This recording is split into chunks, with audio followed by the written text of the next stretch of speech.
What's up, guys? I'm here in the garage today, and special day today. I'm gonna go over and to the drift track location. We're gonna meet my buddy Barry. Now, Barry's been friends with me for about, I don't know, 13, 14 years, something like that. I met him actually the day my wife and I moved into this house.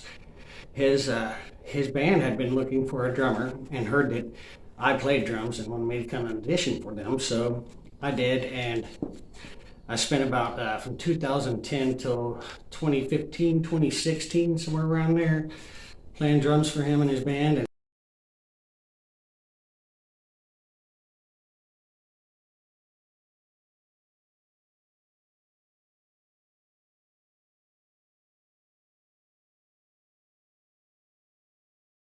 we had a blast, just had a lot of fun. But after the band split up and we kind of started our own separate projects, I stopped over one day to show Barry one of my motorized bike builds. And he was working out in his garage, and I walked in and saw this, I don't know what you'd call it, a part buggy, part car. Okay, it's a rail buggy and a car mixed. And I asked Barry about it, and I guess he had been working on it. And he had converted a rail buggy over to part buggy and part car. And so I got to looking at it, and I was really intrigued by it and impressed as well, because I had never seen anybody just build anything personally that I knew just off of no plans, you know, nothing but just a vision in their head. And so that inspired me to learn to weld and try to build something from scratch, because I'd been building motorized bicycles up to that point for about a year. I think I was into them, and it really had me an itch to build something from scratch, and which spawned my drift trike, which you see in some of the videos, and it'll be coming back here soon. So hang around today, guys. We're going to go over there and we're going to see some really unique, one-of-a-kind builds and a couple of projects that he has working on. And I think you guys are going to like this one, so stick around. It's going to be a blast. Okay, guys, here we are up here at Barry's music room. This is my buddy Barry I've been talking to. Barry, this is my subscribers. Why don't you tell us a little bit about when did you start fabricating things, like building things, you know? Like, I know you put together motorcycles, right? When I was 8, 9, somewhere. Are you kidding? Now, Dad I was always mechanically inclined, so right. Dad always had me like putting the points and the plugs and the tractors. I see. You had the little stuff, yeah. And then I started building box cars to roll down hills in. Oh, which wow. were basically ammunition boxes. Oh, really? Made out of ammunition boxes? Yeah, the and then we went to an auction one time, and Dad bought. He was embarrassed, but he did it for me. They had 4 girls' baby buggies. Jeez. And I wanted them for the wheels. So he bought it, and it happened to be the same size as a steel electric fence rod. Yeah. So I nailed that across the ammunition box with steeples that you put barbed wire fence up with. Oh, wow, yeah. And then put the wheels on, and anyway, so yeah, we about killed ourselves going down all the hills. So basically, you saw a vision straight off of that freaking, just the one in the wheels, you know? Off of that, oh, that's cool, yeah. So when did you first use your motorized build? Probably 12, something like that. Jeez. I put in hay for the neighbors. Yeah. And I traded him out. He had a 54 Dodge Coronet with a Red Ram Hemi in it, and I wanted it. Oh, wow. And somehow back then, I don't know how, but I knew what a Hemi was. And I want that. Everybody wants a Hemi. I want it, yeah. So cool. That was the first car I had. And then my first truck was a 49 Chevy. And I had it for years. I had it up till I got married. I mean, wow. That was a good old truck. Yeah. So yeah, what about when did you start like working on your motorcycles and putting them there? I know you told me a story about your brother and you building a trike, I think it was. Yeah. We didn't have any brakes on it. About killed both of you. Well, it about killed him. I jumped. Oh, you had enough sense to jump, right? But how old was you when you was doing that? Oh, he was in our 20s. 20s. Are you really? Yes. Our 20s? Yeah. Gosh, And, I'm surprised you guys are still with us. yeah, I bought an old Tri-Sports body back then. Back then it was street legal. Yeah. And yeah. And I happened to have an old 450 Honda motorcycle double overhead cam there that I didn't have a title to, so we put the engine on the back of this thing, and Oh my gosh. so it was, 5-speed and the 5-speed whole 9 yards, transmission. and it would go faster than you dared go. I can imagine, It was bad. Yeah. Wow, wow. But the bad thing is it had a straight axle. Oh, and as posi you track. know, on your builds, Yes, yes. you can't turn the You can't turn them, especially not a trike. Yeah. You got one tire up there, and that's not going to do it. So you have to spin it like you do yours. Yeah, You yeah. have to spin it to turn it. Yeah, whip it around. I don't even have brakes on my cart. That's how I stop it. Yep. I just turn it around. Yeah, So, exactly. yeah. All right. Now, what really intrigued me the most about your builds and what got me started actually wanting to weld and build things was your little buggy out here. Yeah. Now tell us how this idea came about.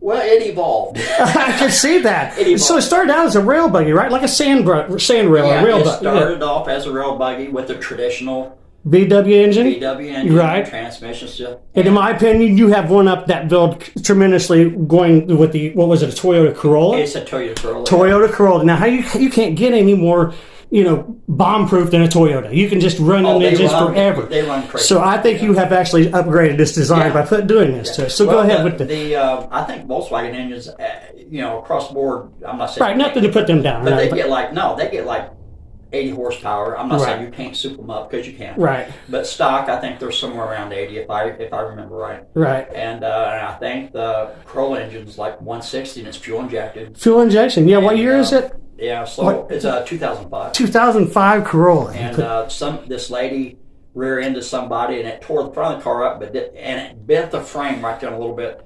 Yeah. So it was technically totaled, and but the motor nothing been hit. So And it had under 100,000 miles on it, wasn't it? it's very low miles. Oh, wow. Yeah, and I got it for like $200. Oh, geez. I paid the tow bill once while I was. Oh, And, wow. That's nice. Yeah. And me and my brothers jacked it up there and took the engine training out the bottom and Cool. and it.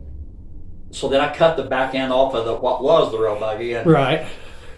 put it behind it where I wanted. It started adding tubes and everything else. So now Cool. it looks more like a truck than it does. Yeah, and we're going to take a look at this thing in depth here in a few minutes. And okay, and also I noticed you got your, what is it, a coupe? What's that coupe? Oh built yeah, up there? that's a 47 Chevy Coupe. 47 Chevy Coupe. Now that was just basically a shell, right? Yeah. Hanging on your wall or someone's wall. You said, right? Oh, you mean that one? Oh, Yeah. that one. That's the 31 Roadster. Oh, yeah, that's the one I'm talking about. Yeah, Yeah, now that's going to be a hell of a project. Yeah, the body didn't have no firewall, no floor, Right.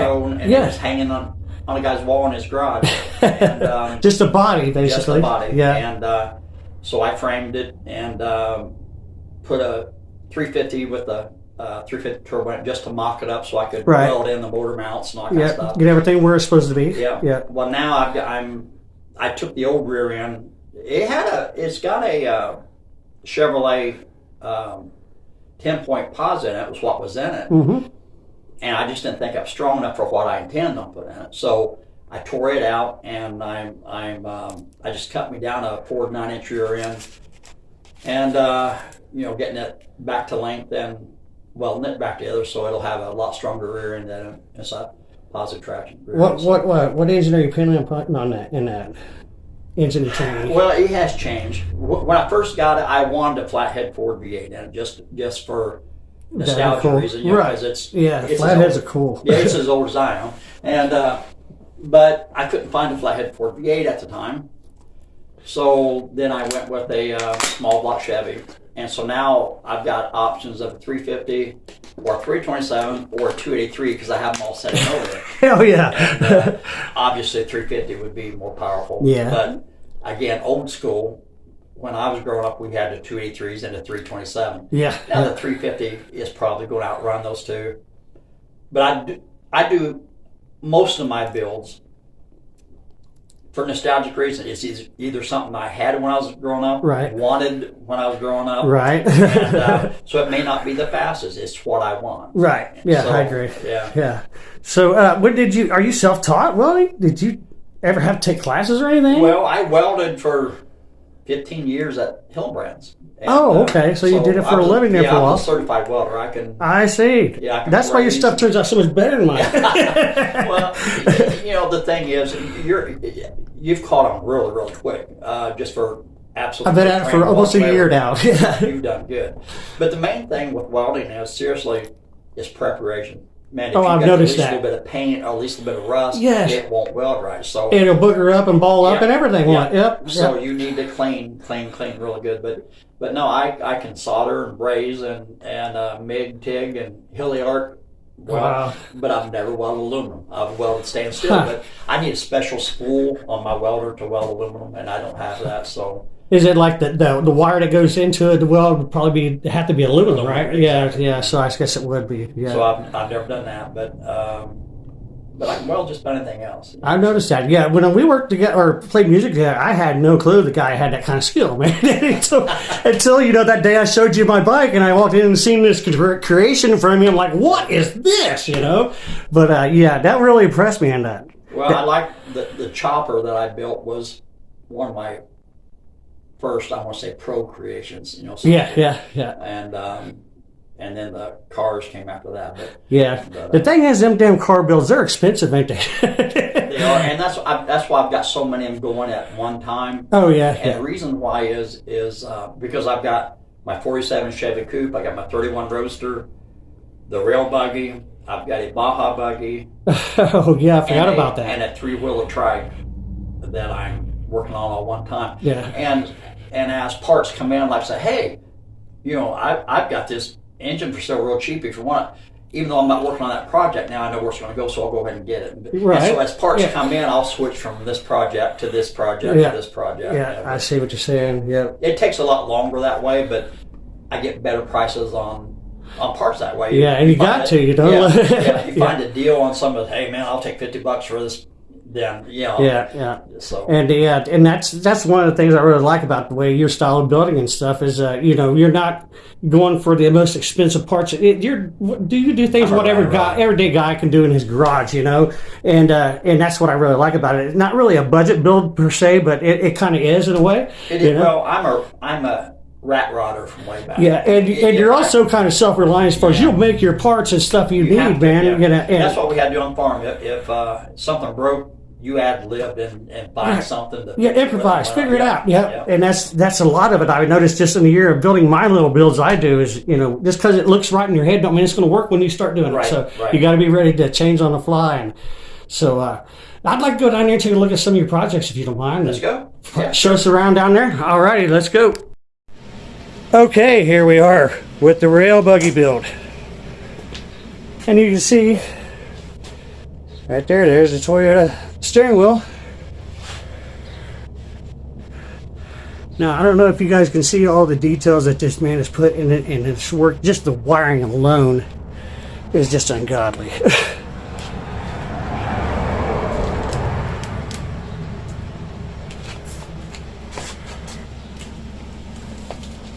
And what is all this stuff right here, Barry? I couldn't even figure this stuff out. How'd you figure that I out? stripped it out of the car exactly and left it intact and tagged it so I know where everything goes. I see. And all these bars and stuff, this is all just like you fabbed all this stuff out straight out of your head, right? Right. Well, it hinges. I got a hood out here that attaches right here on these hinges. I see that. So Yeah. it goes up like the cover of a truck. I see. And, As you can see, it's got the rails that go along the back there, and the back of it essentially looks like a pickup truck bed. And there's the Toyota Corolla engine, 05, I think you said it was, 2005. yeah. And this will be boxed in. This will be a trunk back here. Right. And then your tailgate, goes up and down.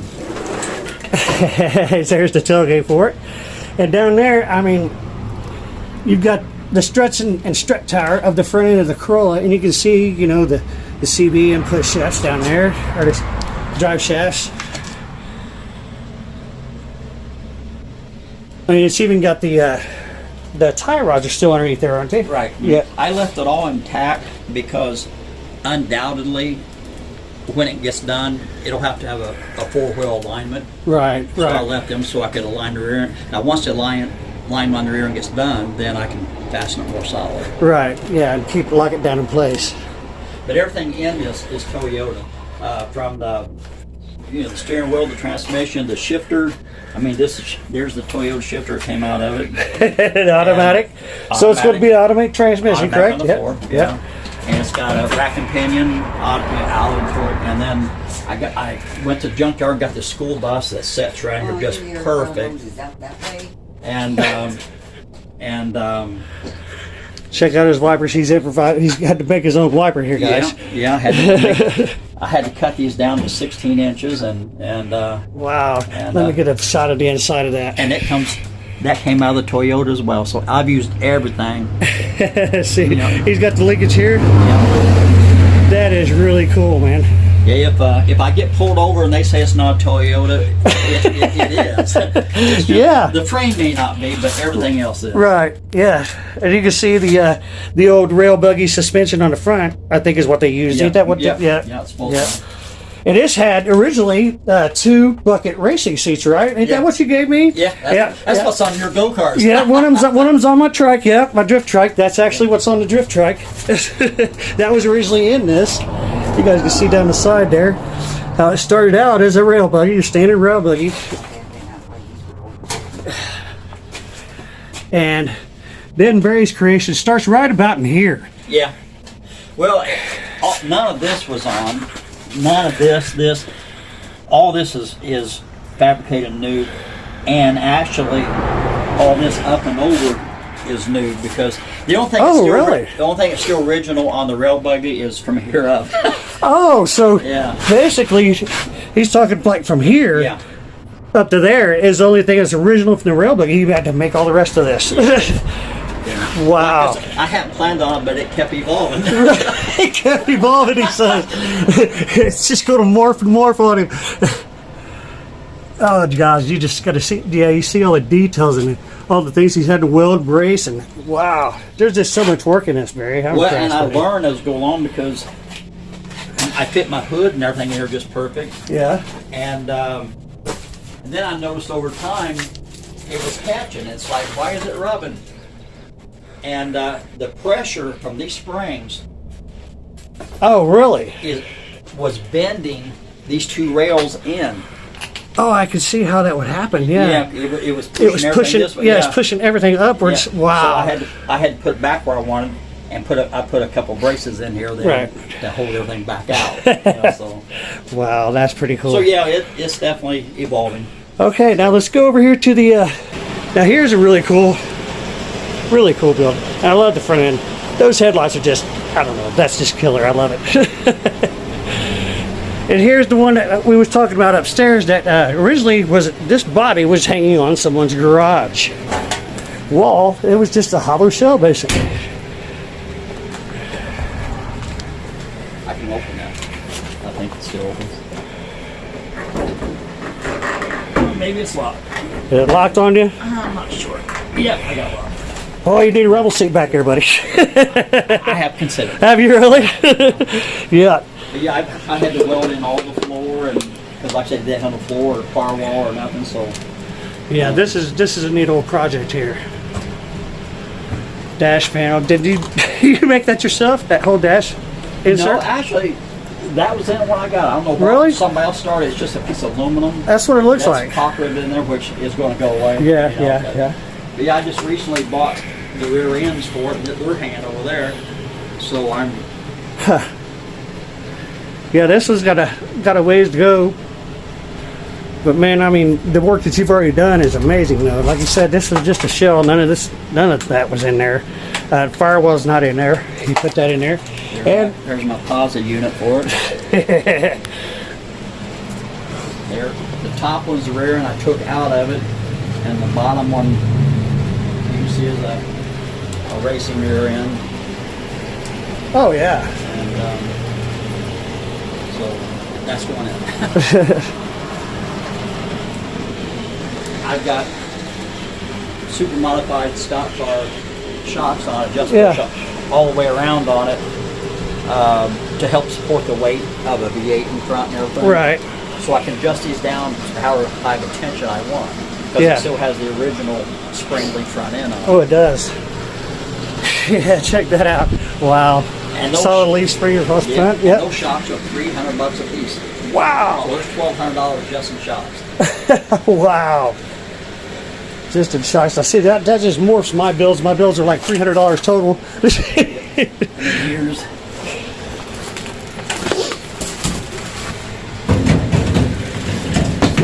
Oh goodness, look at that meat.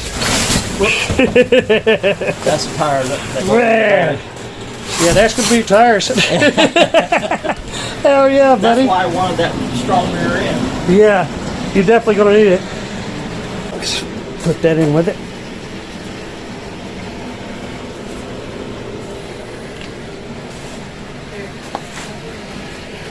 Oh yeah.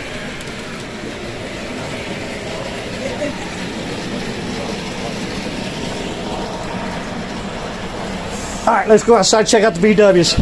What's this one right here? That's a 75 Bug. 75 Bug. Now, is this a parts vehicle? No, this is going to be my Baja Bug. Oh, this is the Baja buggy. Yep. I see. No fenders. Oh yeah. Now these old Beetles, man, I love them things. They're just so cool, so simple. You Yep. know, I mean, there's just nothing to them. Do they even have a fuse box? I mean, They do. They've got small one right under the dash. well, it's got like 4 or 5 fuses in it. Yeah. But no, I've got every piece of. I could put this back original if I wanted. I've got every Yeah. fender, seats, the whole 9 yards for it. Wow. But it's not going to. Yeah. Yeah. It's going to be a fun toy. Yeah.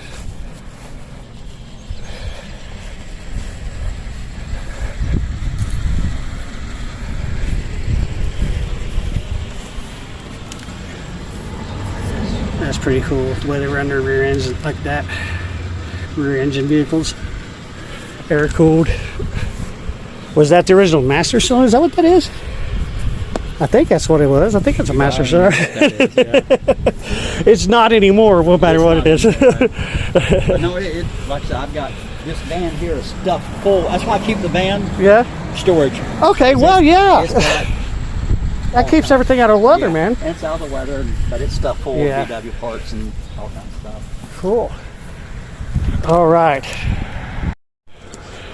And this one's going to be his woman's dune buggy. Now I like these old. It reminds me of what were they called? The Minks? Is that what they were? Or Minks? I don't remember what they was. I'm not really sure what they were. They back in the days, like the 70s, I think these things were really freaking It popular. kind of reminded me of something the Monkey Mobile looked like, or Yeah, the monkeys used to ride around in something like that, didn't they? Old band off TV. Yeah. or something the Monsters used to drive. The monsters.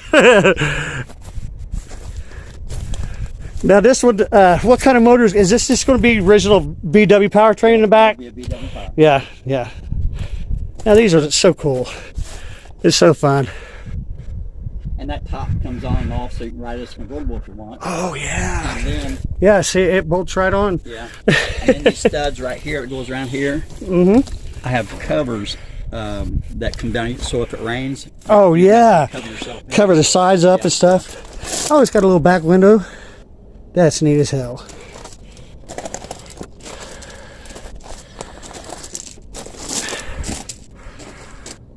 And like usual, you use what you can get. So the taillights are a 65 Impala. Oh my God, I recognize that, Barry. That is Yes. so cool, dude. Those are. That's Impala tail light. Yeah. Figured shit. I love it. Hell yeah. Definitely my style of builds. Well, Barry, I'm going to wrap it up, buddy. And I appreciate you showing us around today. No problem.